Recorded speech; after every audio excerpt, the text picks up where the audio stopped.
Hello, everybody. As I wait for my computer to start, my Spreaker. All right, everybody. Thank you for joining me on the Michael Tobin Show. It's been a little while. Today's broadcast is titled, I Rest My Case. America Bites the Hand That Feeds Her. And first, I want to give you a little update. It is the 9th of March, 2017. It's 3:45 p.m. Pacific time. Palms of my hands are really sweating because this is such a hard-hitting broadcast about the state of affairs that the United States is in and people, how they are reacting in the midst of our divisive behavior. But I want to give you a update. I have been working part-time since mid-November at the Home Depot. They hired me back for the second time, but this time they hired me part-time instead of full-time, and at actually minimum wage instead of what I left at, which was a couple dollars and some change more than before. But California, I'm living in San Diego County. The whole state has experienced such horrible reactions to some storms, huge storms, historical storms. And that has hampered my ability to do any side jobs. And so I'm part-time and roommating with one of my adult sons. He's actually medically challenged, and but he is able to work, but he hasn't even been able to find work also. But I won't get into that. You could read some of my other stuff. But I have a GoFundMe account that I launched yesterday. And for the complete blog, video, and article links of today's broadcast, please go to my blog, michaeldtobin.blogspot.com. And you can look up my today's broadcast blog, I Rest My Case, America Bites the Hands That Feed Her. But things haven't been working out. So my bills are all past due now. And fortunately, I got my job before my credit was affected in any negative fashion. But now, the way my credit is now, because of my bills, believe it or not, places like Home Depot or Lowe's and other companies, they do credit checks on you, and you won't get hired because they don't want to see you as a risk. So, but anyhow, God knows the timing, and I actually begin my GoFundMe with I'm at the end of my rope, and but I'm still holding on. So I have that. And you could go ahead and go to GoFundMe and just look up my name. And if there's any way that anybody can help with listener support, my desires are still to be full-time ministry. And with my part-time hours the way they are, it's actually a perfect situation to where I can pay rent. But with listener support, because production takes so long, it really does. This has already taken me at least 8 hours of production before actually beginning this broadcast. 3 days of an hour here, a couple hours there. And today, which, it's 3:49, I start work at 5 p.m. So I have earlier hours to fill out applications for work, because whichever comes first, I have to take. You have to prepare before you get what it is that the Lord actually has for you, because a young evangelist told me this last summer when I went to Bible school for a month. My son and I went there and labored with them. One of the young evangelists told me that he tried it. He says, every time I prepare for a message, it doesn't go as prepared. Something totally different comes up. So why even prepare? So he did a message, and actually a more notable instructor who is an evangelist, a Bible school teacher, also did the same thing and found that his message was an absolute disaster because he didn't prepare. So the message to that is go ahead and prepare anyhow, because when you fail to prepare, you're being stagnant. And God, the saying goes, God helps those who help themselves. And the Bible actually proves that to a certain extent. The joy of the Lord is my strength. Amen. It doesn't mean that you don't have to do anything to gain strength or anything, on the side or anything like that. But go ahead and check out my GoFundMe. Go to GoFundMe.com, their main site, and search my name, and you can read a lot more. But to make matters worse, we all know people who are struggling, and we all know ministers and fellow associates and friends who are in ministry, and they are missionaries, natural disaster first responders such as myself, pastors. They don't always get the support that we believe that they should.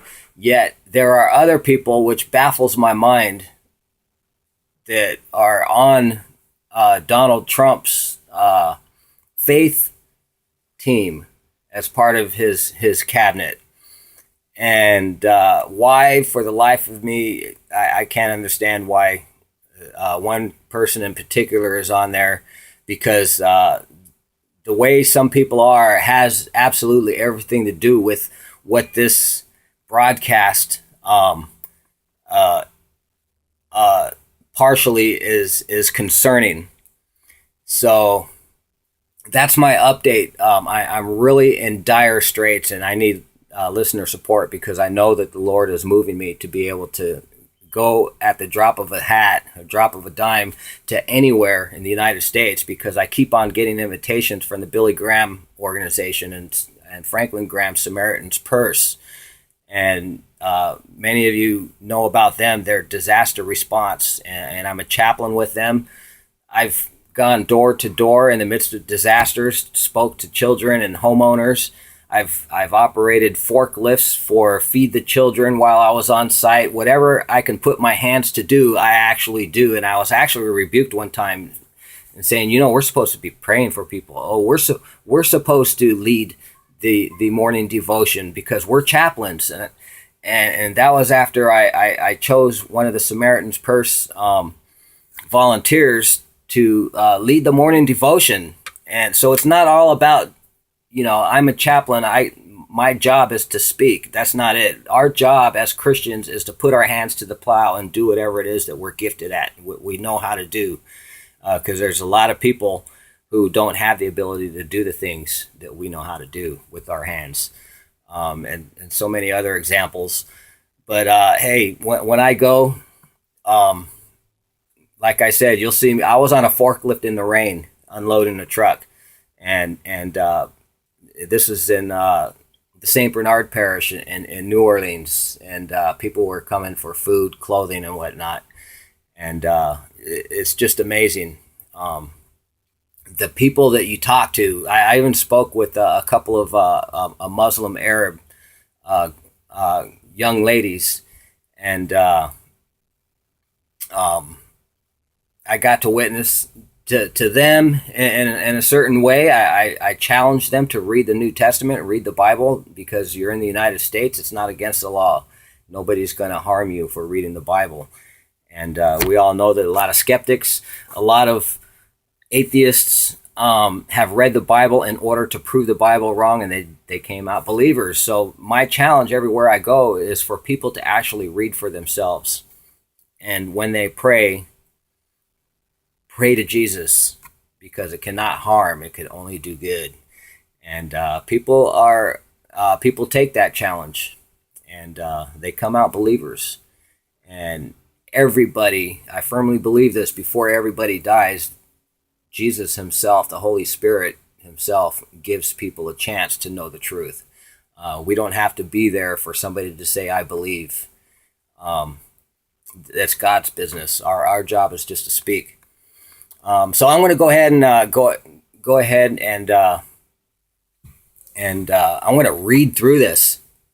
And you can visit my blog for the complete articles. I won't read them, but I will play one video for you after I'm done with this, or when I get to the part where I mention it. I rest my case. Read this. Charity officials are increasingly receiving $1 million paydays. March 5th at 7:45 p.m. An article from the Wall Street Journal. I saw and shared this article on my Facebook page, as I frequently tend to pour out my heart when I'm not being funny, sarcastic, or reposting current events, just for the sake of knowing that I did my part on informing friends and family of current events which affect us all. Then, the following days, 2 more articles were published. One by Wall Street Journal. Charity officials are increasingly receiving $1 million paydays. And in this article is actually another link, and I copy and pasted the article and all of the links. The only thing I did not copy and paste into this blog is the 200 and something page of names and charitable events. And you know who some of those people are, and I'm not going to mention it. Some are Christians. Some are they're all charitable organizations, but it's a crying shame when we have people like myself and others whose heart is simply to speak and to go, as Jesus said. Nothing more and nothing less.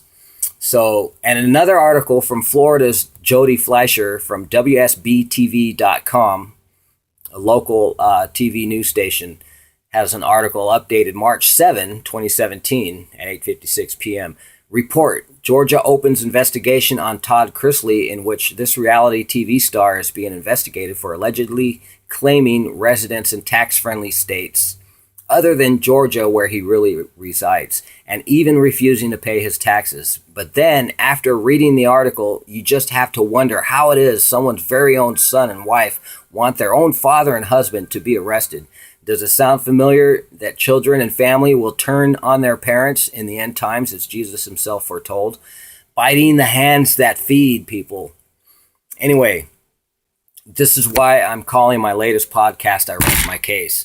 But just one day before this Wall Street Journal report came out concerning charity executives and employees receiving multiple $1 million salaries, I had this to say about the following article reporting from AJ Loretta Lynch.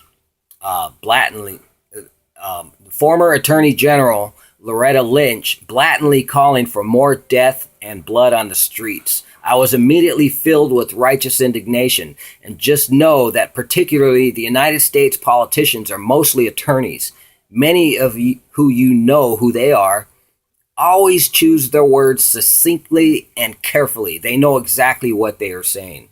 So I said this, and it is proving true to those who just don't seem to care to listen, but especially those who are trying over and over to literally alarm and inform people to wake up and start becoming more useful than merely being consumers of our national and global economy. Sorry for the run-on sentence, but if you read the epistles in the New Testament from Paul, Paul the Apostle is the king of run-on sentences. So I'm not as bad. Anyhow, going forward, keep, this is what I wrote. Keep biting the hands that feed you, people. The reason why I started this, I wrote this reply, is because I'm so sick and tired of reading from some of my friends on my social media sites about the ridiculous cartoon pictures, or memes they call them, memes, pictures of people with sayings, and they're just the tired old beating a dead horse, ridiculous arguments that people, one section of our society keeps on complaining about. you know, you've read them, you know what I'm talking about. So I wrote, keep biting the hands that feed you, people. Those who you are trying so hard to impress are going to eat you alive. The intolerant left really need to be careful what they ask for. It's not enough that those they're all freeloading off with tax and spend are leaving all the blue states. They're leaving the blue states.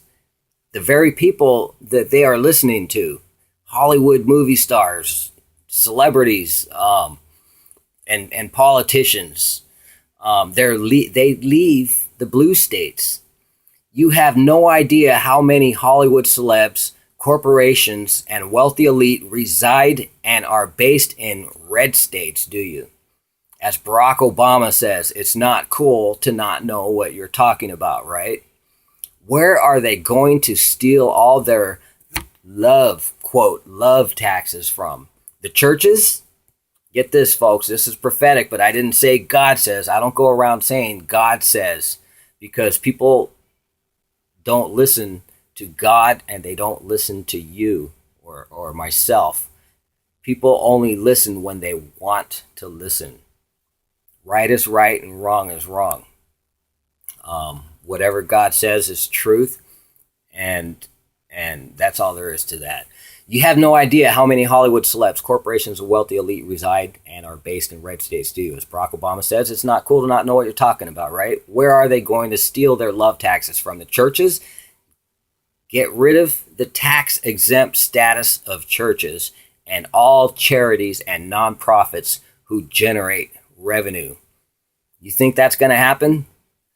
And I said, yep, YUP, yes.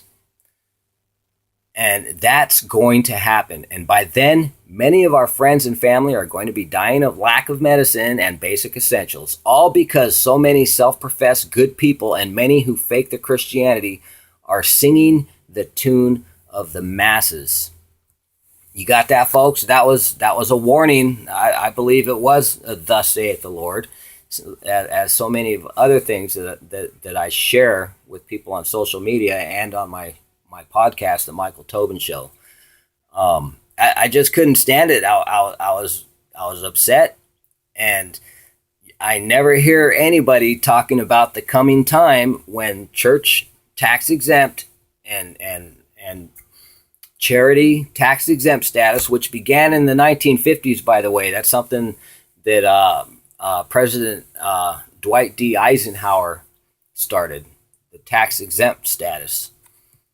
And we see that anything good is abused only because it's not illegal to abuse it. So this is what we've got to take care of in our country. We have to pray that we stop abusing the best system in the world. People are dying to come to the United States. We all know that. And it's because of a reason. We have the best government, the best republic ever. But it gets abused.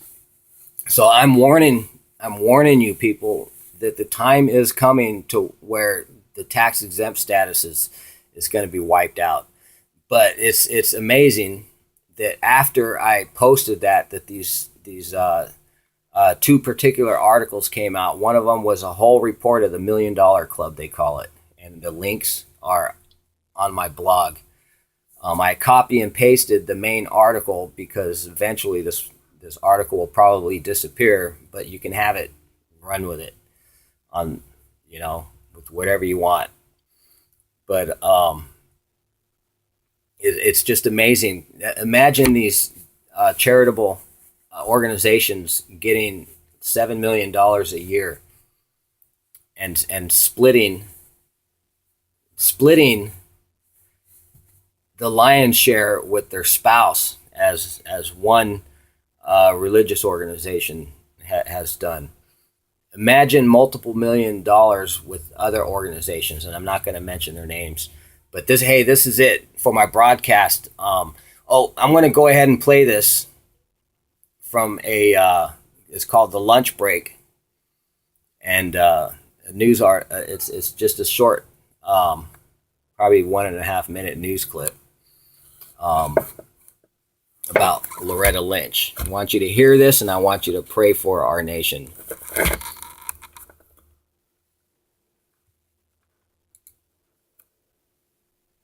They say it's lonely at the top, but at many charities, it's also very lucrative. A recent Wall Street Journal analysis finds tax-exempt organizations provided seven-figure compensation to approximately 2,700 employees in 2014. Here with us to discuss is Wall Street Journal reporter Andrea Fuller. Hi, Andrea. Great to see you. Hi, thanks for having me. So the Journal found some very high numbers, significantly higher than the last time sort of charity compensation was analyzed, about 5 years ago?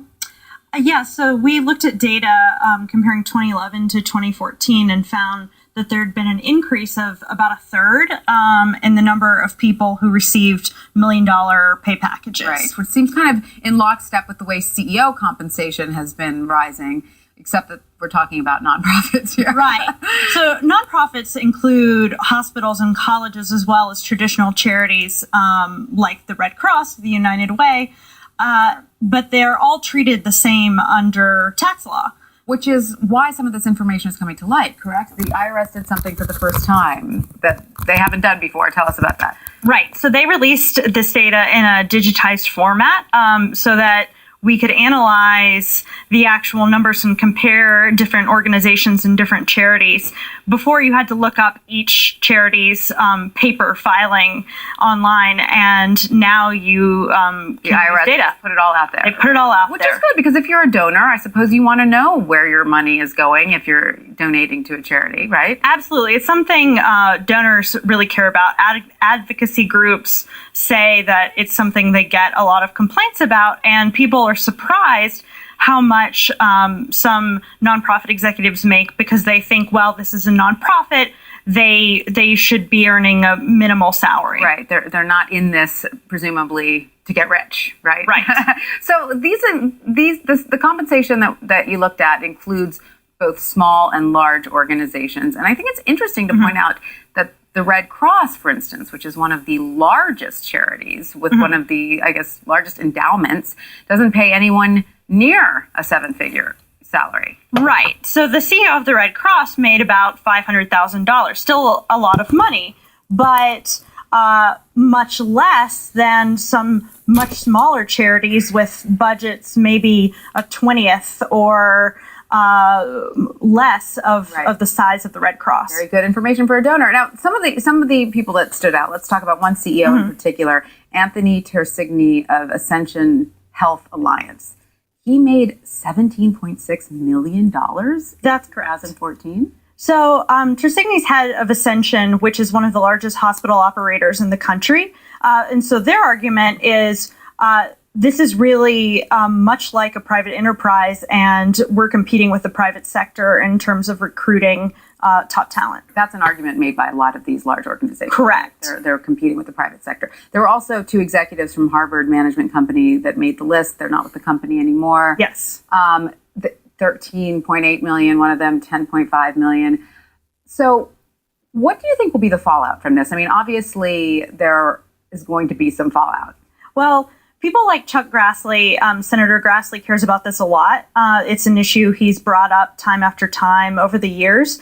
This is, however, the first time we've had all of the data. It's been more anecdotal before, so we'll see what the reaction is in Washington. So do you think that it will just be on a legislative basis, or do you think there'll be sort of grassroots movements from donors and boards? It's really hard to tell. It's something that donors really care about, but I think that in the hospital and college sector, they really want to justify these salaries. Right. We had one college that the college president of an art school made $10 million last year.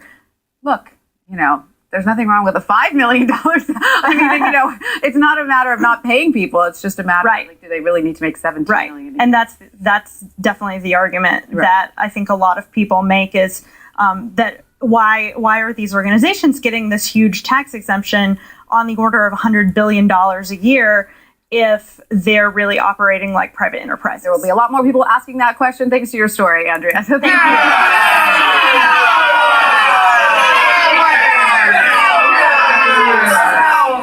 Yeah, jeers, jeers, jeers. Jeers. Lots lots of jeers to that, right? See my hands, it's from the Italian in me. But anyways, gosh, folks, I inadvertently played that one, but that's just as well. I want to play the one about Loretta Lynch now. Former U.S. Attorney General Loretta Lynch, and what she knew very well, what she was saying.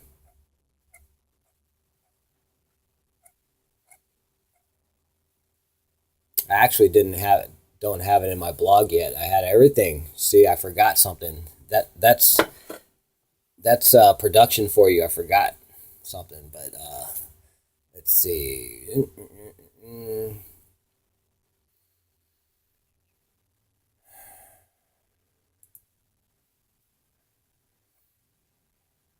Here it is.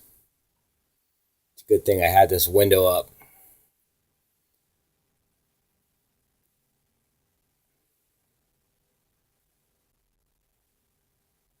The title of the article, actually from the Wall Street Journal, Loretta Lynch, need more marching, blood, death on streets. Can you believe that?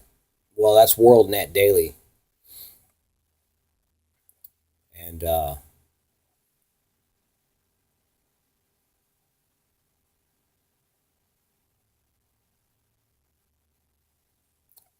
it is. Here it comes.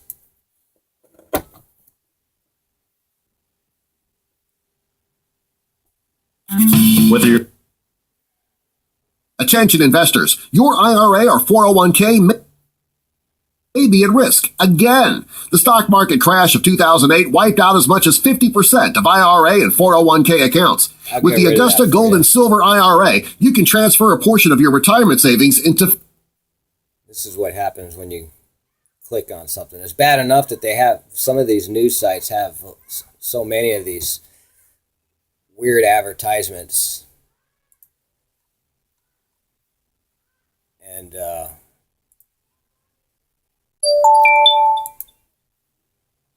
what a pain in the butt.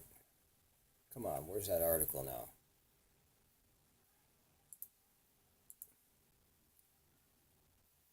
Here.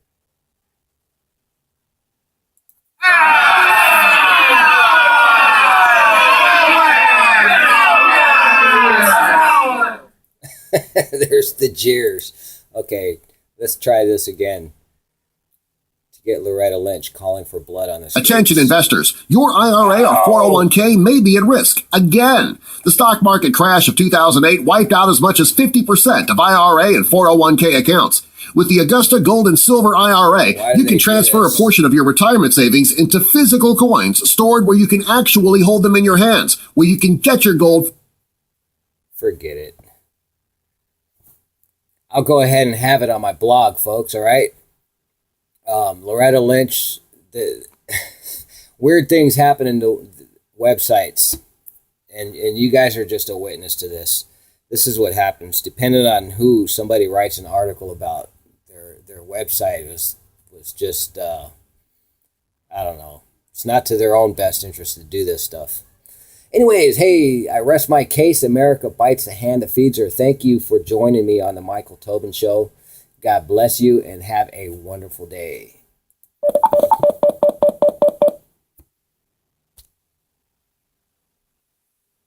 Okay, folks, just for YouTube, and I'll also have it as, I got it ready to go. I paused and I got it ready to go. Here's Loretta Lynch calling for blood on the streets. I know that this is a time of great fear and uncertainty for so many people. I know it's a time of concern for people who see our rights being assailed, being trampled on, and even being rolled back. I know that this is difficult, but I remind you that this has never been easy. We have always had to work to move this country forward to achieve the great ideals of our founding fathers. And it has been people, individuals who have banded together, ordinary people who simply saw what needed to be done and came together and supported those ideals, who have made the difference. They've marched, they've bled. Yes, some of them have died. This is hard. Every good thing is. We have done this before, we can do this again. You hear that, folks? She's calling. Who do you think she's calling on to do this blood and death on the streets again? You think they're ordinary people, the people who are at Berkeley and who are shooting cops all over the United States and having riots, turning over police cars? Cops are ordered to stand down, not arrest them. You think these are ordinary people? No. So I leave you at that. So now, God bless you. Thank you for joining me on the Michael Tobin Show. Have a wonderful day.